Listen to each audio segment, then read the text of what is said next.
네, 저는 예수님의 비유라는 제목으로 오늘 하반기 세 번째 설교를 합니다. 지난 두 번은 예수님께서 특히 우리 주님께서 하신 하나님 나라, 천국에 대한 비유의 말씀을 가지고 함께 나누어 봤고요. 오늘은 우리가 주님께서 또 선한 사마리아인의 비유로 많이 알려져 있는 이 말씀을 가지고 우리가 함께 은혜를 받기를 원합니다. 먼저 우리가 본문을 아까 함께 봤듯이 이 본문의 내용은 예수님과 율법 교사 간의 대화가 담겨 있는 내용입니다.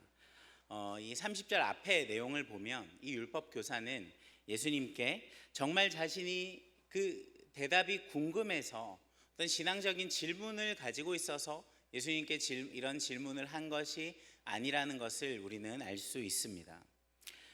자신의 질문에 예수께서 어떤 대답을 하시는지 알고자, 그래서 그 대답을 통해서 예수님을 곤란하게 만들기 위해서 그는 이런 질문을 한 것인데요. 그는 주님께 질문을 했습니다. 내가 무엇을 하여야 영생을 얻겠습니까? 라고 말이죠. 그 질문에 주님은 되물으셨습니다. 율법에 무엇이라 기록되어 있느냐? 자, 여러분, 이 질문을 한 사람의 직업이 무엇이라고요? 율법 교사입니다. 율법을 가르치는 사람이죠. 그러니까 율법 교사에게 율법을 묻는다는 건 그가 너무나도 전문적인 분야, 너무나 잘 알고 있는 내용을 물어보셨다라는 것이죠.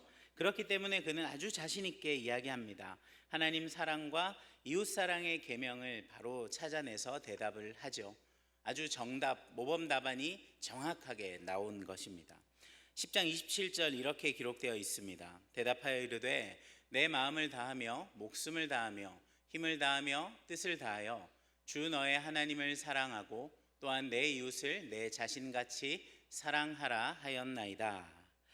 예수님께서는 이 율법 교사의 답변을 인정하시고 이 두 계명을 실천하라라고 말씀하십니다.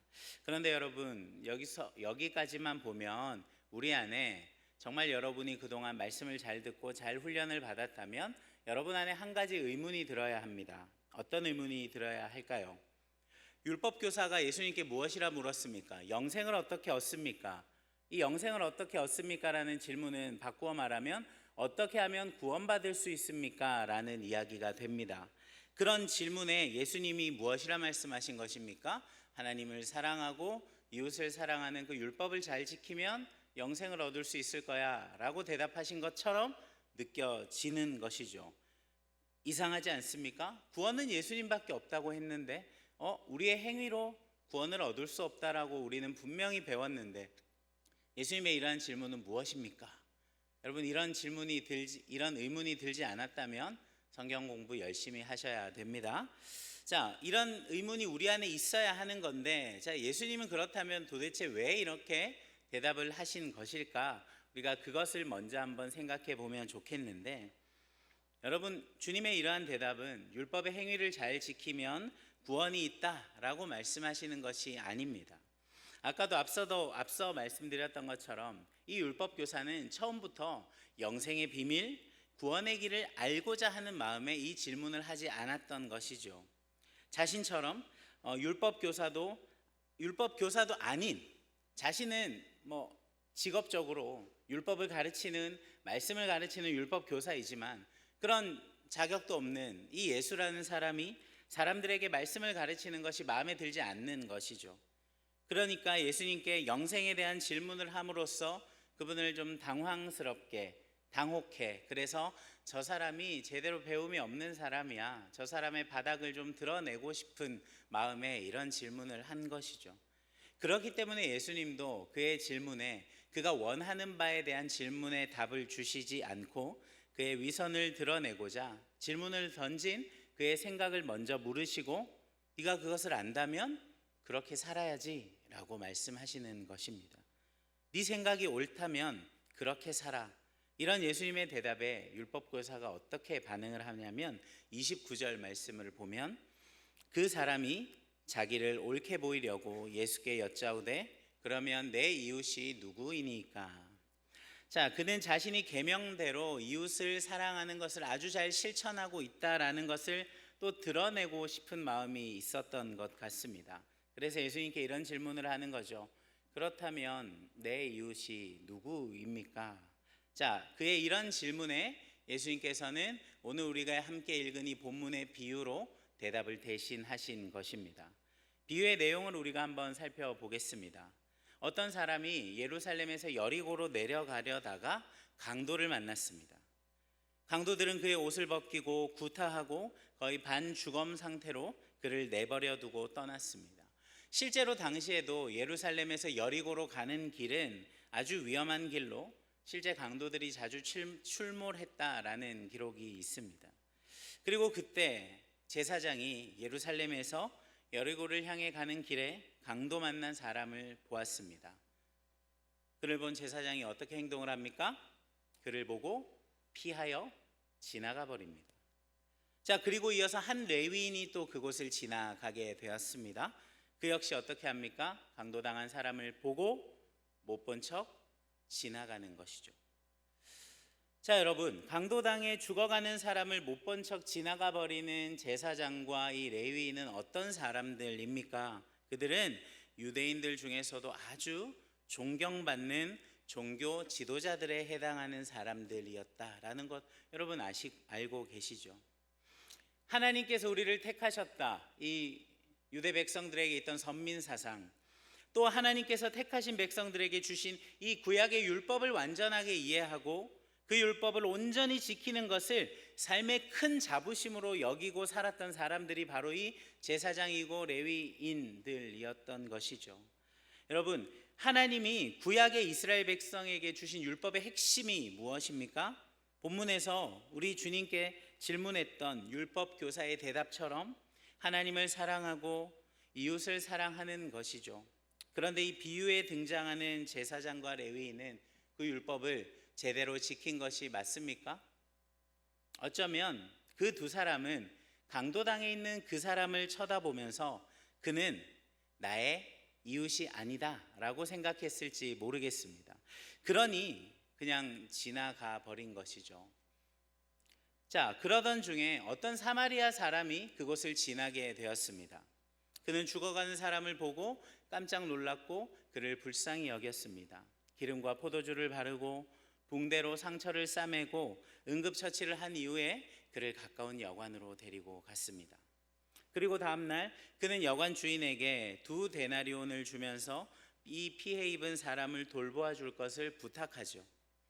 그리고 돈이 더 든다면 자신이 여정을 마치고 돌아오는 길에 더 갚을 것이다 라고 약속합니다. 여러분, 이 2데나리온이 얼마 정도의 가치가 되는지 여러분은 분명히 작년에 들었습니다. 혹시 기억이 나시는 분 있을까요? 한 데나리온이 얼마 정도가 될까요? 네, 기억 못 해주셔서 감사합니다. 한 데나리온은 정규직 근로자의 하루 임금입니다. 자, 일용직이 아니고요, 아르바이트가 아니라 정규직 근로자의 하루 품삯이 한 데나리온. 자, 2데나리온은 정규직 근로자가 이틀 동안 일해야 받을 수 있는 만큼의 임금, 결코 작은 돈이 아닙니다. 지금 오늘날로 우리가 대략 한번 생각을 해봅시다. 적어도 30만 원 정도는 되는 돈. 누구를 위해 쓰는 겁니까? 처음 보는 사람을 위해. 내가 살면서 처음 만난 어려움 당해 있는 사람을 위해 이 돈을 선뜻 쓰고 있는 것이죠. 자, 이런 사마리아인의 이야기를 하신 예수님께서 율법교사에게 질문하셨습니다. 36절 말씀에 네 생각에는 이 세 사람 중에 누가 강도 만난 자의 이웃이 되겠느냐? 자, 앞서도 그랬지만 율법교사는 예수님을 당황하기 위해 자신이 먼저 질문을 했지만 이번에도 예수님의 이러한 질문에 자신이 대답을 하게 되는 엉뚱한 상황에 놓이게 되는 것이죠. 무엇이라 대답합니까? 37절 말씀입니다. 우리 함께 한번 읽어볼까요? 시작. 이르되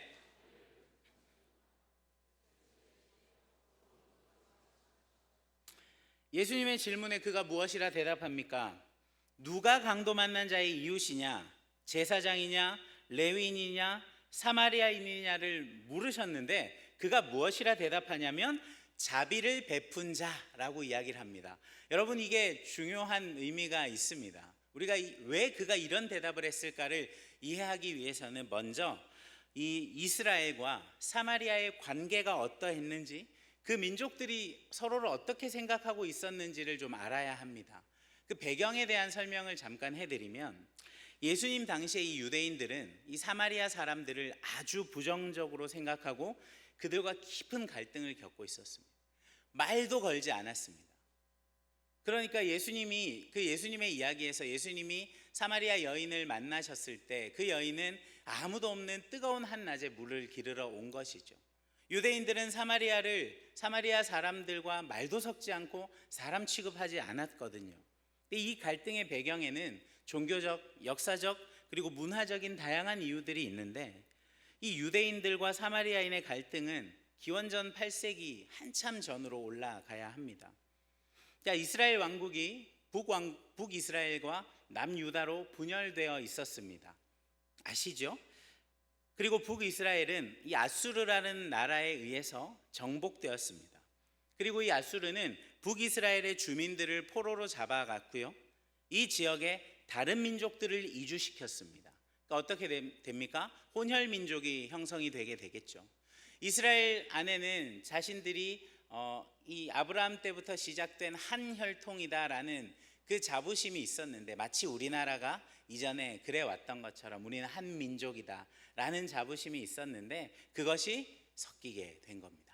이 순혈주의가 깨어지게 된 것이죠, 북이스라엘에서.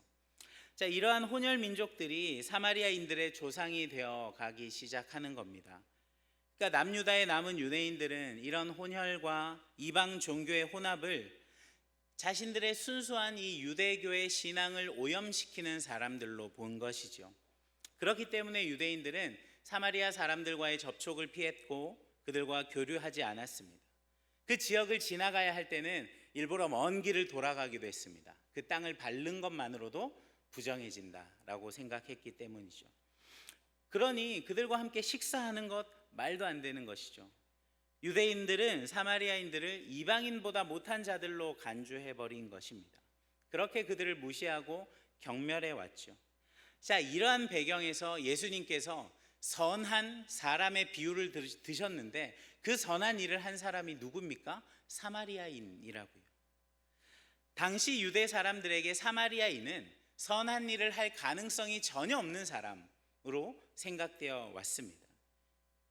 그러니 예수님께서 이 사마리아인을 긍정적으로 묘사하는 이 가르침은 당시의 사람들에게 아주 충격적으로 다가올 수밖에 없던 것이죠. 그렇기 때문에 율법 교사는 차마 자신의 입에 사마리아인이라는 말을 담지 않는 겁니다. 그냥 자비를 베푼 자라고 이야기하는 것이죠. 누구보다 하나님의 율법을 자신이 잘 알고 하나님을 사랑하고 이웃을 사랑하라는 계명을 아주 잘 지키고 있다는 것 자랑하기 위해 질문을 했는데, 그는 하나님이 자신들에게 주신 율법의 참 의미를 제대로 이해하지 못하고 있었던 것이죠. 여러분, 이 율법 교사가 율법을 아주 잘 알고 있는 것, 잘 이해하고 잘 가르칠 수 있는 것과 그 율법의 핵심인 하나님을 사랑하고 이웃을 사랑하는 것을 잘 실천하는 것은 분명히 차이가 있습니다. 이게 어떤 의미인지 아시겠죠?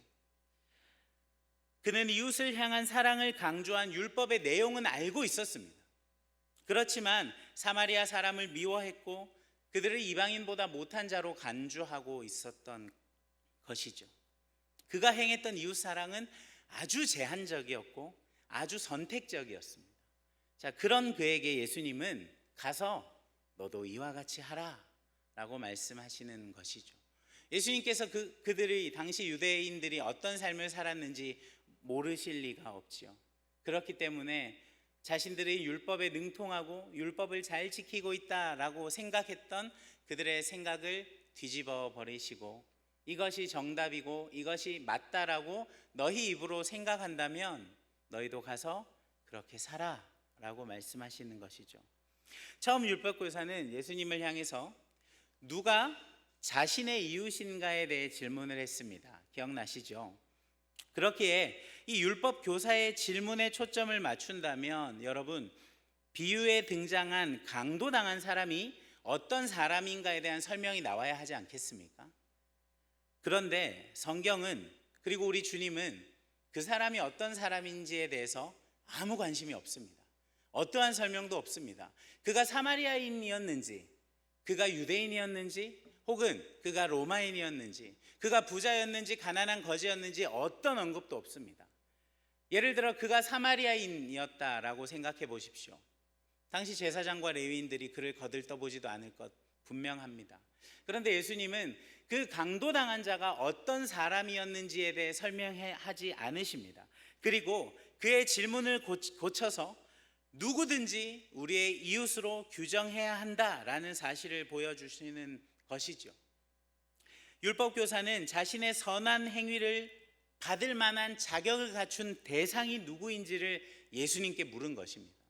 나는 하나님을 사랑하고 이웃을 사랑하는 이렇게 거룩하고 신실한 사람인데 이런 나의 선행을 받을 만한 사람이 누구입니까? 라고 물었는데 그는 그렇게 생각하는 거죠. 이미 거룩한 삶, 율법을 잘 지키는 삶 내가 살고 있었기 때문에 율법에 기초하여 나의 사랑을 받을 만한 자격을 가진 나의 이웃이 누구입니까? 그러나 주님은 그의 어리석은 질문에 그가 원하는 대답을 주지 않으시고 누가 그의 이웃이 되어 주었는가를 깨닫게 하신 것이죠. 이러한 비유를 통해 예수님은 율법 교사와 당시 유대사회 전체에 팽배해 있던 그 생각을 뒤집어 엎으시는 것입니다. 율법 교사뿐만 아니라 유대인들 대부분은 사마리아 사람들을 이방인보다 더 멸시해 왔고 그들과 자신들은 비교할 수 없는 존재라 여겨 왔습니다. 또한 자신들은 하나님의 선택을 받은 백성으로 율법을 잘 준수하며 살아가는 거룩한 사람들이다라는 인식이 여전히 그들 안에 있는 것이죠. 율법을 지키는 것에서도 마찬가지. 그들은 자신들이 세워놓은 기준에 맞추어서 하나님을 사랑하고 이웃을 사랑하는 것으로 자신들이 하나님의 백성으로서 응당해야 할 일들을 다 해내고 있다라고 생각했던 것이죠. 그 기준이 누가 세운 기준입니까? 하나님이 세우신 기준이 아니라 자신들이 원하는 대로 세운 기준이었던 것이죠.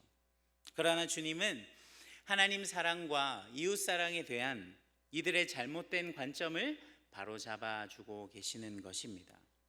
이 이웃의 범위를 그저 이방인이 아닌 유대인들, 그리고 자신들에게 사랑과 도움을 받을 만한 자격을 갖춘 사람들에게서 찾으려는 그 생각이 잘못된 것이라고 이웃의 범위를 우리 주님은 제한해 두지 않으셨던 것이죠. 그렇기 때문에 유대인들이 사람 취급도 하지 않았던 이 사마리아인을 긍휼을 베푸는 사람으로 주님은 의도적으로 비유하고 계신 것입니다. 주님은 어떤 지역이나 인종의 차이에 따라 우리의 사랑을 받을 이웃의 자격이 달라지는 것 원하지 않으셨던 것입니다. 여러분, 오늘 율법교사의 이 질문을 보면서 우리에게도 이런 모습이 있지는 않은지 여러분, 우리 오늘 한번 깊이 생각해 봤으면 좋겠습니다. 우리 안에도 이 이웃의 기준, 누가 나의 이웃인가? 누가 나의 사랑을 받을 만하고 누가 나의 은혜를 받을 만한 사람인가? 나의 섬김을 받을 만한 사람인가? 여러분, 나의 생각과 기준에 맞추어서 구분짓고 있지는 않습니까? 사랑하는 서연의 청년 여러분, 여러분의 공동체 구성원 모두가 여러분의 이웃이 맞습니까? 제가 여러분께 질문을 한 가지 드리고 싶습니다.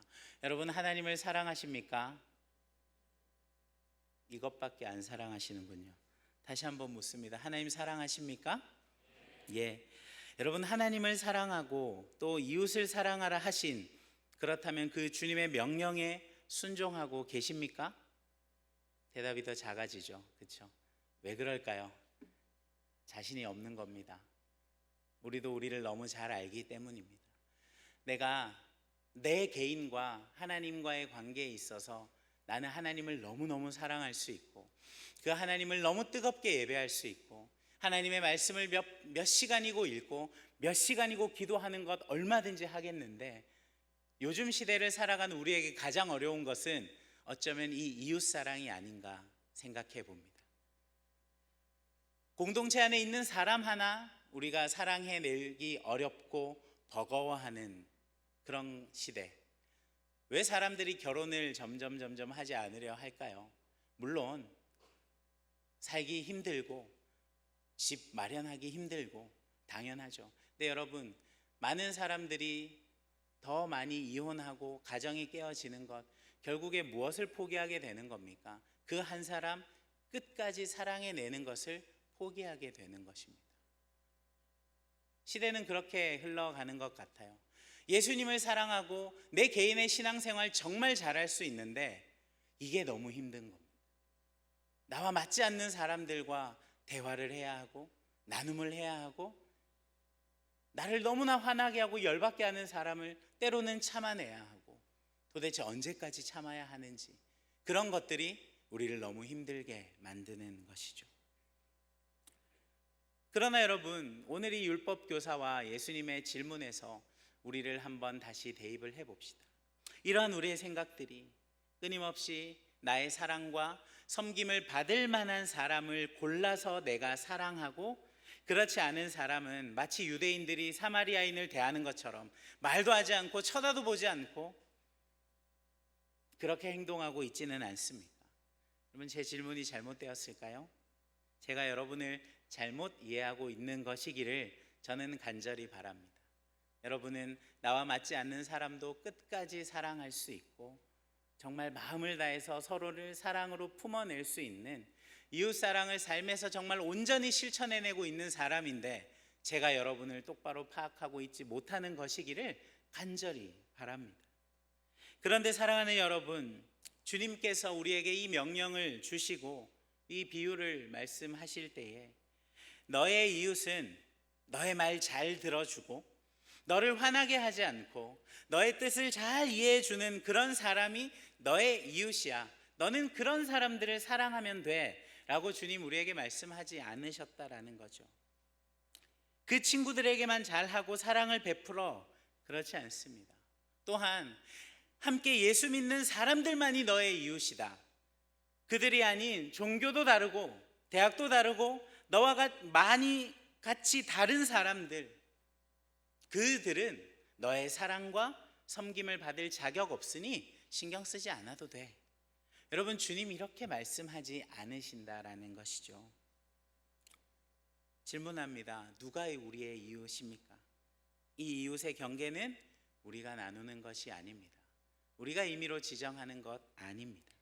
오늘 비유에서 주님은 도움을 받아야 할 사람이 어떤 사람인지에 대해서 단 한 번도 설명하지 않으셨다라고 말씀드렸습니다. 여러분, 이게 무엇을 말하는 것입니까? 그가 어떤 사람이든 하나님의 사람들은 우리의 사랑과 우리의 도움과 우리의 섬김이 필요한 사람에게 기꺼이 우리는 좋은 이웃이 되어 주어야 한다라는 것입니다. 사랑하는 여러분, 하나님을 향한 사랑을 나타내고 이웃을 향한 사랑의 삶을 사는 것, 이 땅을 사는 우리에게 반드시 요구되는 것입니다. 그것은 여러분, 성도라는 이름으로 이 땅을 사는 우리가 필수적으로 해야 하는 일입니다.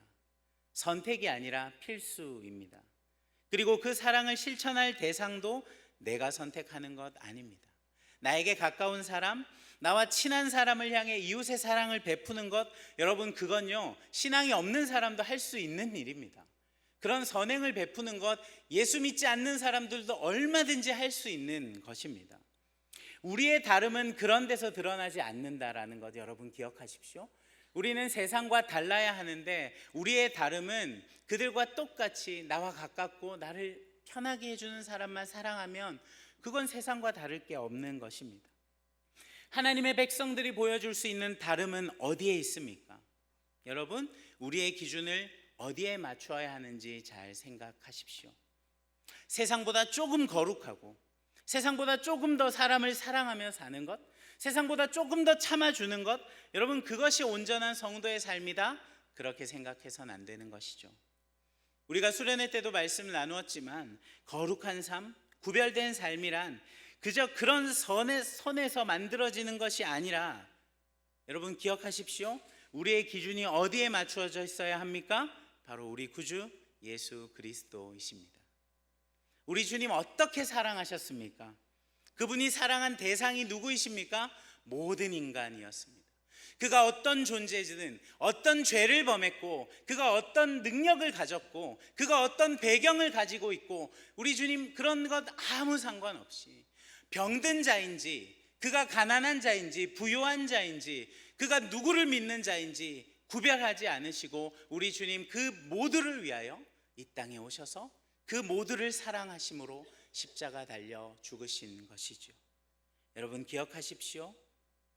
우리 주님은 결단코 자신의 말을 잘 듣는 사람들만 사랑하지 않으셨고 그들을 향해 하나님의 복을 비는 그런 삶 살지 않으셨다라고요. 그분은 원수를 사랑하라 하셨고 오리를 가자며 십리를 같이 가주라 말씀하신 분이십니다. 그분이 보이신 사랑은 세상이 말하는 사랑과는 차원이 다른 사랑이었습니다. 아니, 세상과는 도저히 비교할 수 없는 그 사랑과 섬김은 그분은 자신의 33년의 인생을 통해 보여주셨던 것이죠. 사랑하는 우리 서연의 청년 여러분, 저와 여러분이 누군가를 향해 줄 수 있는 사랑도 이러했으면 좋겠습니다. 우리 청년 공동체 200명에 가까운 청년들이 주일마다 모여서 예배를 드립니다. 너무 귀하죠. 여러분 옆에 있는 사람들 얼굴 한번 볼까요? 앞뒤에 있는 사람들 얼굴 한번 볼까요? 여러분 얼굴 한번 자세히 보십시오. 사랑하고 싶어집니까? 막 그래요, 막 그죠? 너무 막 도저히 표정이 막 누구를 바라보느냐에 따라 달라질 겁니다. 내가 정말 친하고 좋아하고 소위 마음을 나누는 사람이라면 여러분 정말 사랑의 눈빛으로 보실 거고, 그렇지 않은 사람은 1초도 눈 안 마주치셨을 겁니다. 여러분 우리 그런 사람이에요. 누군가는 너무너무 좋은 사람이어서 내가 얼마든지 사랑할 수 있고 그를 위해 나의 시간과 물질을 쓰는 것 하나도 아깝지 않을 수 있고 섬길 수 있는 사람이 있는가 하면, 누군가는 쳐다보고 싶지 않을 만큼 미운 사람도 이 안에 있을 거라고요. 그런데 여러분, 이곳에 있는 우리 중 어느 누가 우리 주님께 구원받을 만한 사람, 우리 주님의 사랑을 받을 만한 사람, 그 자격을 갖춘 사람이 여러분 여기 모인 우리 중에 어느 누가 있습니까? 확신합니다. 결단코 아무도 없을 겁니다. 맞습니까? 우리 가브리엘 청년들이 거의 성인처럼 생각하는 우리 김지연 집사님도 그런 자격을 갖추지 못하셨고, 살면서 욕 한번 해보고 살지 않았을 것 같은 우리 조충석 목사님도 그런 자격 갖추지 못했습니다. 예배 때마다 뜨겁게 찬양하고 말씀을 단 한순간도 놓치지 않는 우리 청년들도, 그런 여러분도 여러분 주님께 구원과 사랑을 받을 만한 그 어떤 자격 우리는 갖추지 못했습니다. 그런데 그런 우리를 주님은 먼저 사랑하시고 우리를 구별 없이 사랑하셨다라는 것 여러분 기억하셔야 합니다. 누가 나의 사랑을 받을 만한 이웃입니까? 이렇게 찾는 것 아닙니다. 지금 나는 우리 청년 공동체에 있는 지체들에게 어떤 이웃이 되어주고 있는가? 여러분 그것을 스스로에게 물어보십시오. 말만 하면 상처 주고 사람을 낙심케 하는 트러블 메이커의 삶을 살고 있습니까? 아니면 어느 누구를 가리지 않고 자격을 요구하지 않고 구별하지 않고 사랑하고 섬겨주면서 지체들을 세워내는 피스메이커의 삶을 살고 계십니까? 부디 우리 청년 공동체 모든 지체들이 예수님의 본을 따라 하나님을 사랑하고 그 이웃을 사랑하면 좋겠습니다. 예수님을 따른다, 이 내 삶의 기준이 예수님이 된다, 어렵죠 여러분. 너무 높은 기준인 것 압니다. 롤모델도 적당히 해야지 어떻게 예수님이 롤모델이면 목사님 어떻게 살라고 말씀하십니까? 압니다. 그러나 여러분 아무리 그것이 어렵다 해도 우리는 그것을 절대로 놓쳐서는 안 됩니다. 우리 삶의 유일한 롤모델 바로 우리 예수 그리스도이십니다. 그리고 우리가 어떻게 사랑할 것인가, 누구까지 사랑할 것인가의 좋은 본, 아니 유일한 본이 되어주신 분은 바로 우리 주님이십니다. 그저 세상보다 조금 더 정직하고 세상보다 조금 더 사랑하고 베푸는 것이 하늘을 향한, 하늘을 사는, 하늘에 속한 성도의 삶이 아니라는 것 기억하십시오. 우리의 기준은 세상이 아닌 우리 구주 예수 그리스도이십니다. 그러니 여러분, 힘을 다해 우리 주님의 삶의 궤적을 연구하시고 공부하십시오. 그리고 주님이 사셨던 그 삶의 걸음을 따라 살아가시길 소망합니다. 세상이 할 수 있는 정도의 사랑이 아니라 세상이 할 수 없는 수준의 사랑, 하나님을 향한 사랑, 이웃을 향한 그런 사랑의 삶을 살아냄으로 말미암아 온전한 귀한 성도의 삶, 우리 주님 기뻐하시는 거룩한 성도의 삶 살아가는 저와 여러분 될 수 있기를 우리 주님의 이름으로 축원합니다.